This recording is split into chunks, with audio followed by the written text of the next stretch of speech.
간혹 TV에서 아이들을 바꿔주는 프로그램 있잖아요. 네. 결국 아이를 바꾸는 거는 온통 고민한 다음에 한마디로 바뀌잖아요. 네. 그 한마디에 모든 게 압축되어 있죠. 그 한마디를 못하기 때문에 되게 많은 다양한 것들을 하고 있는데 우리가 한마디를 핵심을 찌를 수 있다면 다양한 격까지는 다 할 필요가 없는 것들인데, 그 수많은 부모님의 말 중에서 특별하게 이 한마디가 정말 핵심이다. 그리고 이 말이 아이를 가장 성장시키는 말이다. 그걸 한번 소개해 주세요. 제가 요즘 애들이 친구들하고 관계 맺는 걸 되게 어려워하고 관계의 불균형 뭐 이런 것들 때문에 발생하는 문제를 해결하는 것도 어려워서 부모님이 간섭하시기도 하잖아요. 아이에게 어떤 행동 혹은 어떤 말 같은 거를 해줘야 될까요? 관계를 맺지 않고 살 수가 없잖아요. 그렇죠. 저는 그래서 공부는 도대체 왜 하는 거야? 뭐 이런 얘기 애들 너무 맞아요. 많이 하잖아요. 하기 싫으니까. 그리고 하기 싫은 걸 도대체 왜 해야 돼? 이런 얘기도 하는데 걔네들을 설득하는 게 어려우신 분들도 많아요. 그럴 때 하고 애들한테 얘기를 하면 좋을지. 저는 일단 공부는 이유가 필요 없다. 그냥 해야 되는 거야. 근데 그거를 설명해 줘야 돼요. 맞아요. 말만 하면 끝나는 게 아니고 그냥 어떻게 설명할 수 있을까. 안녕하세요. 교수법 스튜디오 주단쌤입니다. 오늘 스튜디오에는요, 120만 독자의 인문학 멘토, 어린이를 위한 철학자의 말의 저자이신 김종원 작가님을 모시고 좋은 말씀 들어보도록 하겠습니다. 안녕하세요. 네, 안녕하세요. 반갑습니다. 김종원입니다. 그동안 작가님께서 내신 베스트셀러 책들이 정말 많잖아요. 네. 부모의 말, 뭐 이런 말에 집중을 많이 해주셨거든요. 그 수많은 부모님의 말 중에서 특별하게 이 한마디가 정말 핵심이다. 그리고 이 말이 아이를 가장 성장시키는 말이다. 그걸 한번 소개해 주세요. 제가 또 좋아하는 철학자 중에 한 명이 비트겐슈타인인데 그분이 말씀하시는 책 중에 핵심이 이거예요. 내 언어의 한계가 내 세계의 한계이다. 저는 이 말을 제일 좋아하는데, 왜냐하면 누구에게나 적용할 수가 있어요. 부모의 언어의 한계가 아이가 만날 세계의 한계이다. 그리고 아이 역시 마찬가지로 내가 가진 언어의 수준이 내가 앞으로 볼 세계의 수준에 결정한다. 같은 걸 보지만 남들이 발견 못하는 걸 보는 사람이 있잖아요. 근데 그 이유는 똑같은 공간에서 똑같은 거 보지만 그 사람은 그걸 표현할 수 있기 때문에, 말로. 그래서 여러분이 같은 세상에서라도 좀 더 많은 것을 보고 싶다면 표현할 수 있는 수준을 높일 수 있으면 좋겠다. 그래서 중요한 게 철학이 필사고, 왜냐하면 우리는 만나지 못한 문장을 알 수가 없어요. 네. 내가 모르는 문장을 발견할 수도 없고. 그래서 이런 말이 있잖아. 깨달음은 주는 자의 몫이 아니고 가져가는 자의 몫이다. 얼만큼 쟁취할 것인가, 이것도 역시 마찬가지로 표현할 수 있는 말에 있다, 이렇게 생각이 듭니다. 작가님의 실제 경험을 한번 여쭙고 싶은데요. 네. 이런 철학적 사유를 하게 된 게 10대 시절에 그런 경험을 맞아요. 하기 시작해서 네. 책도 쓰시고 얘기를 들었어요. 그럼 작가님이 생각하셨을 때 어린 시절에 그런 것들에 노출이 된 아이와 노출되지 않은 아이는 앞으로 어떤 삶을 살게 될까, 네. 이런 생각을 하셨을 것 같거든요. 철학이 있는 삶과 철학을 겪지 못한 어린이 삶, 이전에 부모님이 철학이 있어야 아이한테 철학을 줄 거 아니에요. 그렇죠. 보고 배우고. 제가 지금까지 책을 120권 냈잖아요. 초등학교 저학년 때까지 저는 글쓰기를 되게 싫어했어요. 당연히 독서도 별로 안 좋아했는데, 저는 할머님한테 글쓰기, 독서, 사색의 가치를 배웠거든요. 더하기 시간의 가치. 초등학교 2학년 때 독후감 숙제를 내줬는데 한 2시간 동안 두세 줄밖에 못 쓰고 있었어요. 네. 그럼 제가 어떤 생각이 들겠어요? 막 자괴감이 들고, 난 역시 안 돼. 2시간 버렸어. 진짜 왜 이렇게 못 쓰지? 그렇게 생각하고 있었는데, 그때 할머님이 저한테 오셔가지고 이렇게 말씀해 주셨어요. 사랑하는 종원아, 우리 종원이는 마음이 되게 깊어. 그래서 그 깊은 곳에서 꺼내 올리는데 시간이 아주 오래 걸려. 근데 네. 할머니는 그렇게 종원이가 꺼내서 쓴 글을 읽는 게 아주 행복해. 이렇게 말하지 않았어요. 글 쓰라고 했지. 너 2시간 동안 뭐 한 거야? 놀았지?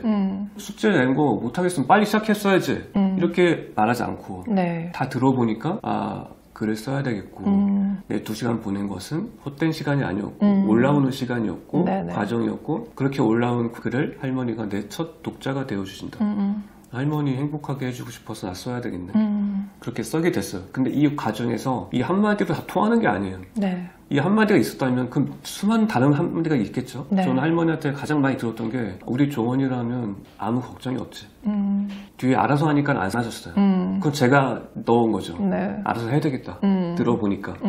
부모님께서 정말 하고 싶은 말은 아이의 삶에서 볼 수 있게 내가 잔소리를 좀 덜 할 수 있게 되겠고, 그게 바로 저는 철학에서 나온다고 생각해요. 글쓰기란 내가 어떻게든 의자에 앉아서 어떻게든 써내는 게 아니고 마음속에서 길어 올리는 거기 때문에 시간이 걸린다.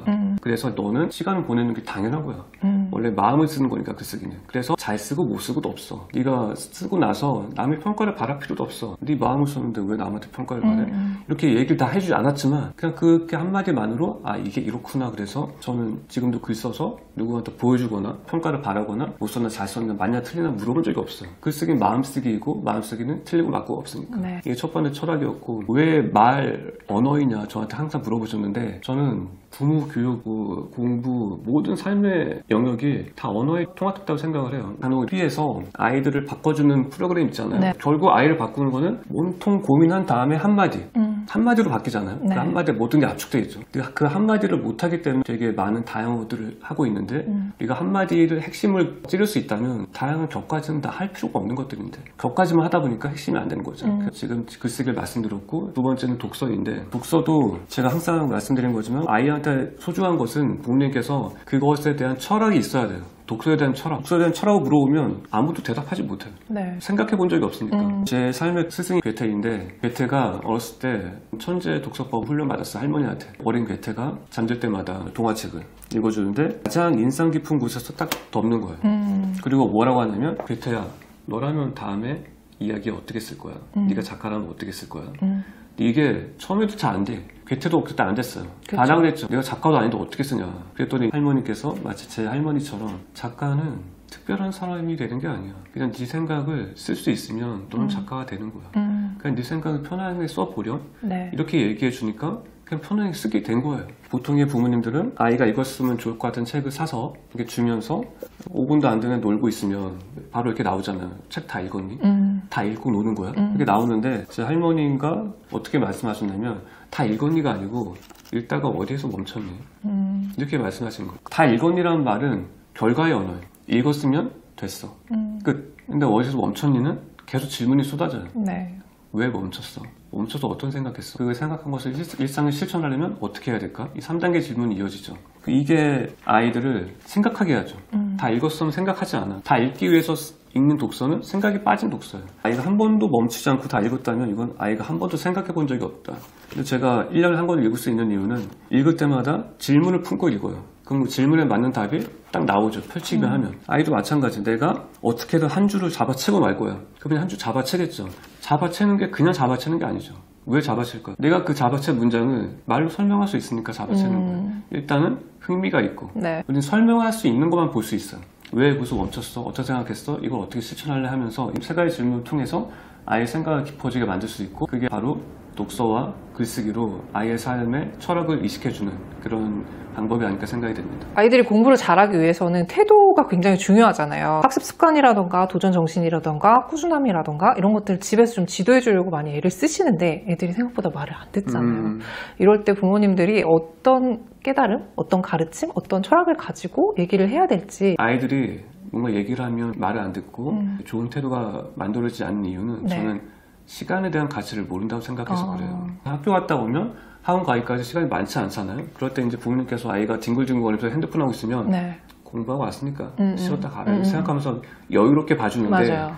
근데 그때 저는 10분 남았으면 그냥 10분 동안 할 수 있는 여기 쓰는 책을 읽자. 이거 정말 당연한 건데 이 당연한 것들이 어떻게 이루어질까 하면 이 얘기를 저는 할머니한테 들었거든요. 초등학교 때. 이게 어떤 얘기냐면 사랑하는 종원아 하루에는 1시간이 24개가 있고 1초가 하루에는 수천 개나 있어.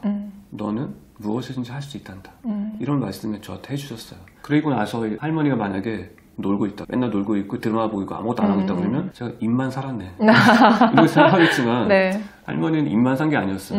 할머니는 그때 시절 할머니 다 그랬겠지만 이렇게 읽을 수는 있지만 쓰지는 못하셨거든요. 네네. 배운 적이 없으니까. 근데 성경 필사를 통해서 기어코 독학으로 국어를 완파하셨고 그리고 제 친척들은 미국에 살아요. 할머니 지금 세상에 안 계시지만 그때 돌아가시 5년 전에 영어를 또 독학해서 미국 가셔서 혼자 사셨어요. 이걸 제가 봤죠. 저한테 그 모습을 보여주면서 너도 이렇게 살아라고 한 게 아니고 거봐 시간 허투루 안 보내니까 되지. 할머니 볼 때마다 필사하는 거 봤지.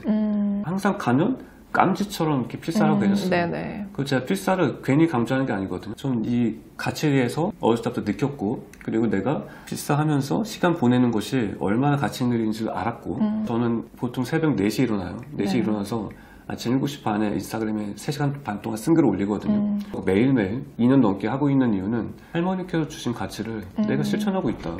왜냐하면 가치를 실천하는 이유는 가치를 실천하게 되면 만날 변화가 예상되기 때문에 어떻게 되는지 알고 있으니까 할머니를 통해서. 네. 그래서 그 가치를 전 말씀드리고 싶고 아이한테 주고 싶은 게 있으면 당연히 먼저 보여주는 게 맞는데 그러기 위해서는 시간이란 가치가 얼마나 소중하고 흘려보낼 수 없고 그래서 이런 말씀 해주면 좋을 것 같아요.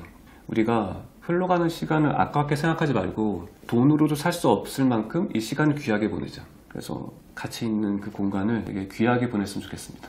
네, 그러니까 말씀하신 대로 그 말과 함께 실제로 부모님도 행동으로 보여주셔야 되는 물론 거네요. 어렵죠. 네. 아이들이 어릴 때부터 관계 맺는 것도 사실 배워야 돼요. 맞아요. 네, 근데 요즘 애들이 친구들하고 관계 맺는 걸 되게 어려워하고 관계의 불균형 뭐 이런 것들 때문에 발생하는 문제를 해결하는 것도 어려워서 부모님이 간섭하시기도 하잖아요.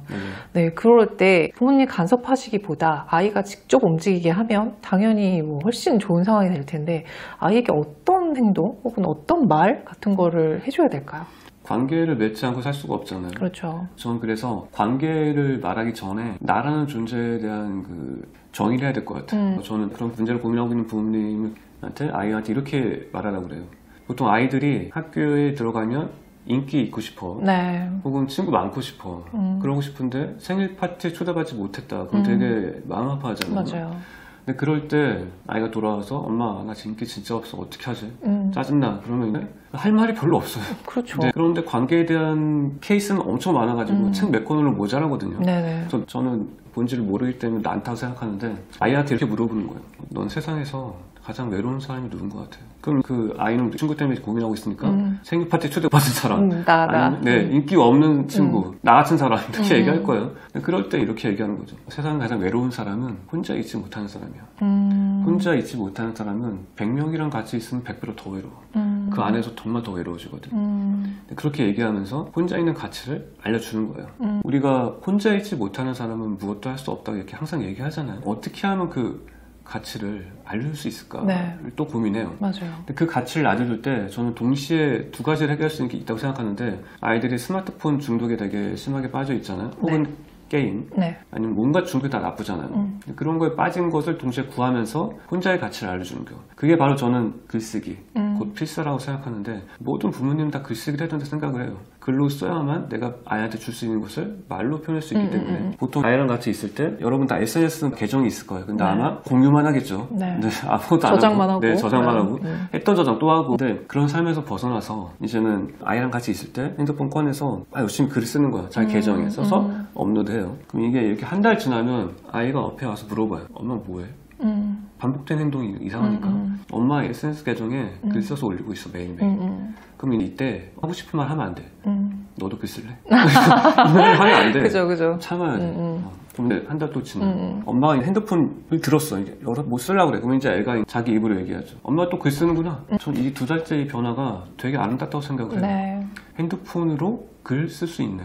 보통 내 친구와 나는 심심해서 시간 때우려고 하는데 엄마는 글쓰기를 하고 있어. 다른 용도를 할 수 있는 거야. 시간 때우는 용이 아니었어. 네. 생산적으로 할 수 있어. 그럼 3살 때 되면 이제 아이가 엄마 팔로우 숫자를 보겠죠. 엄마 팔로우 숫자 100명이나 됐어? 200명? 내 친구보다 더 많은데? 대단해. 엄마 앞에서는 대단해 얘기 안 했지만 친구들 앞에서 자랑하고 엄마 우리 엄마 팔로우 1000명이야. 대단하지. 맨날 글 써서 올라가고 있어. 그때 이제 아이한테 이렇게 얘기할 수 있겠죠. 엄마는 너랑 같이 있는 동안 혼자서 계속 글을 썼어. 계속 글을 쓰니까 이런 일이 생기더라. 어떤 일이냐면 엄마 글을 알아보고 마음의 결이 맞는 친구가 찾아오는 거야. 네가 너 혼자 할 수 있는 일 해봐. 네. 그러면 그 계속 하다 보면 빛이 나. 그러면 그 빛을 보고 네 마음에 맞는 친구가 찾아오는 거야. 그 친구 많을 필요 있을까? 한두 명이면 돼. 네. 마음에 맞는 친구 한두 명이 마음 안 맞는 친구 10명보다 훨씬 나아. 이렇게까지만 얘기해줘도 이 아이는 아마 더 이상 고민하지 않게 될 것이다. 여러분이 아이만 바꾸려고 해서 되게 힘든 것 같아요. 맞아요. 나랑 같이 1+1 우리 네. 마트 1+1 되게 좋아하잖아요. 저는 1+1 아니면 안 사거든요. 네. 여러분들도 내게 좋은 일이 아이한테 좋은 거고 아이한테 좋은 게 나한테도 좋은 것이다.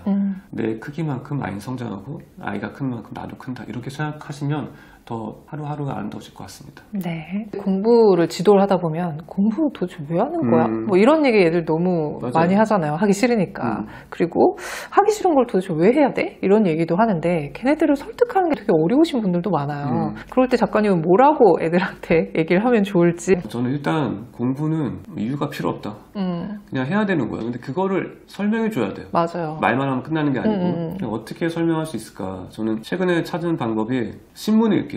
신문 읽기. 저는 신문 두부 읽거든요. 네네. 신문 여러분 얼마인지 잘 모르실 텐데 되게 싸요. 한 달에 2만 원, 2만 5천 원밖에 안 하는데 뭐 한 부에 1,000원도 안 하는 거예요. 그렇죠. 근데 신문 읽기가 왜 좋냐면 검색과 탐색이 있어요. 검색하면 뭐가 나오냐면 내가 찾는 것만 나와요. 그럼 내가 안 찾으면 안 나와. 그렇죠. 세상에는 내가 안 찾는데 수많은 일이 일어나고 있는데 검색은 한 분야만 쭉 알 수 있어요. 이게 안 좋은 점이 뭐냐면 그 분야만 쭉 파다 보면 그 분야만 쭉 판 사람들끼리만 모이게 돼. 그럼 거기서 이게 정답이 돼. 네네. 딴 건 아예 신경도 안 써. 네네. 나쁜 놈이야. 배제, 우리 편 아니야. 이렇게 된단 말이에요. 그런데 세상에는 수많은 일이 있단 말이에요. 그렇죠. 근데 탐색은 뭐냐면 내가 찾지 않더라도 나한테 찾아오는 일들이. 이게 신문이 가장 좋은 수단인데 신문을 보면 진짜 똑똑한 사람들이 기사 하나를 위해서 네. 하루를 다 소비해버려요. 그렇죠. 그냥 10줄 쓰려고 하루를 그냥 탕진해버리는 거예요. 근데 그거를 다 볼 수 있어요. 여러분 신문 안 본 지 오래됐겠지만 다시 보시면 그 안에 완전 종합 백과사전이에요. 없는 게 없어요. 내가 그동안 10몇 년 동안 검색해본 키워드가 아니기 때문에 발견 못했던 것들을 넓게, 다채롭게, 풍요롭게 알 수 있어요. 이게 알게 되면 아이들은 어떻게 되냐면 더 알고 싶은 생각이 들어요. 이거에 대해서 그동안 내가 아는 것만 검색했는데 이런 게 또 있네? 아 이런 거 몰랐어. 아 이거 알고 싶었어. 그러면 한 달 내내 그것만 검색하게 돼. 그럼 공부하게 되겠죠? 네. 자연스럽게 공부하고 아이한테 기사를 읽게 하고 제목을 정하고 그 제목을 쓴 3가지 이유 설명하게 하고 이 과정을 통해서 아이가 자기가 읽은 것을 내용을 장악하게 돼요. 장악하게 되면 어떻게 되냐? 친구한테 설명할 수 있게 돼요.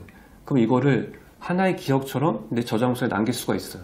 그럼 이게 어떻게 공부에 도움이 되냐면 내가 학교에서 뭐 올림픽, 달리기 역사를 배울 때 이걸 끄집어 올 수 있어요. 읽었던 기억. 난 이렇게 제목 지었고 3가지 이유가 이거였어요. 네네. 그럼 그거 눈으로 선생님 설명한 것을 볼 수 있어요. 그래서 이런 게 있죠. 하나를 배우고 9개를 깨닫다. 이게 바로 하나를 보면서도 질문이 9개면 9개를 깨달을 수가 있어요. 이게 바로 아이가 일상 곳곳에서 부모님의 도움으로 기억을 남겨서 기억을 끄집어서 갖고 올 수 있을까. 이 힘이 있는 것 같다는 생각이 들어요. 그래서 이렇게 자연스럽게 신문을 읽으면서 부모님도 공부하고 정말 여러분 신문 보면 완전 새로울 거 엄청난 지식 다 담겨 있어. 최근에 되게 많이 놀랐는데 근데 아이가 처음에는 안 읽을 수도 있어. 네. 그럴 때 어떻게 하냐면 밥 먹을 때 일상 곳곳에서 신문을 펼쳐놔 옆에다 그냥 훑게 헤드라인을 볼 수 있게 그렇게 조금 더 익숙해지는 거예요. 전 지금 뭘 말하냐면 처음부터 어른처럼 하는 게 아니고 네. 아이는 아이만큼 하면 돼요. 내가 할 수 있는 만큼. 근데 그것만큼도 못 시키면 나중에 아예 못한단 말이에요.